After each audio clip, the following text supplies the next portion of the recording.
নাম কি? নাম দিয়ে কাম কি? ওই মহিলা চুপ। আমি আপনারা জিজ্ঞেস করছি, আমি আপনার বান্ধবীরে জিজ্ঞেস করছি। ওর নাম জেসমিন, কিন্তু আপনারে কব না। আচ্ছা, ওর নাম জেসমিন, কিন্তু আপনি আমারে বলবেন না, তাই তো? বেশ ভালো। তা আপনার বান্ধবীর নাম তো বলবেন না, আপনার নামটা জানতে পারি? আব্বাজান,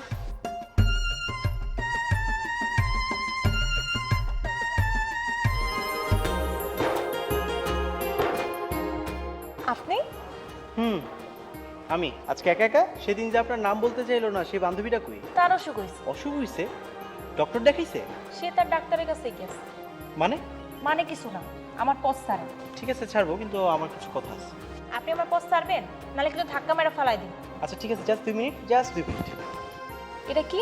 এটা নিয়ে যান, বাসায় যেয়ে দেখেন। না, আমি নিতে পারবো না। নিলে খুব খুশি হবো।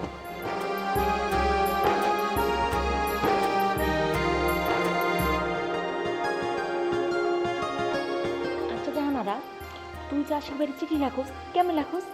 আমার একটু শিখাবি? আচ্ছা, ডালমেকুচ সাদা সাদা, তাই না? তার চিঠি কার জন্য? ওই শহরের পোলাটা লেগিয়া? আরে তুই কি করস? ওই শহরের পুরা লেগে আমি চিঠি লিখবো কেন? আমি তো চিঠি লিখতেছি ওই যে পরীক্ষায় পত্র লিখতে হয় না, ওটা শিখাল লিখ। তা আপনি পরীক্ষায় গিয়ে যে কি পত্র লিখবেন তা আমার ভালো করেই জানা আছে। আপনি যে স্কুলের ছাত্রী ছিলেন, আমি সেই স্কুলের প্রিন্সিপাল ছিলাম, ঠিক আছে? আমার শিখান লাগবে না। পোলাটা দেখতে শুনতে খারাপ না, তুই চাইলে লাইনও মারতে পারস। কি কস? লাইন মারমো? হেল লেগে তো তোর কইতাছি, ক চিঠিটা কেমনে লিখতে হইব? আচ্ছা শোন, আগে ওই পোলারে প্রেমপত্র দেওয়া যাবে না। আগে আমাকে এইটা জানতে হইব যে ওই পোলা সত্যি সত্যি তোরে ভালোবাসে কিনা।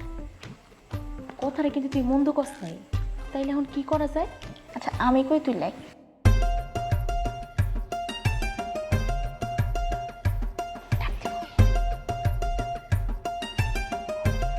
এই যে শুনছেন,